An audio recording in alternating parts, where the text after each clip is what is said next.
This is Beta, a new blank canvas. Some of you may know my name is Frank Montano, and I enjoy making stuff in 3D. My specialty is bringing characters to life in toy form, also known as toy designing or art toys. I created Beta to share that passion, and for some of you it's going to be something totally new, or you'll be continuing the world of character building. This 4-inch DIY vinyl toy breaks apart into 6 pieces, making it a bit easier for you to doodle, paint, or even sculpt on. But there's more.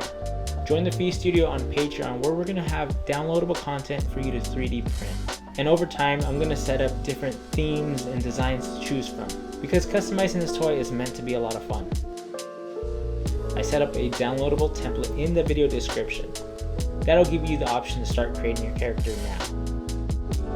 I'm really excited to see what everyone does on Beta, and have you guys part of a growing community, probably on Discord. It's still something I'm working on. For more information, go to thefeestudio.com and let's start creating together.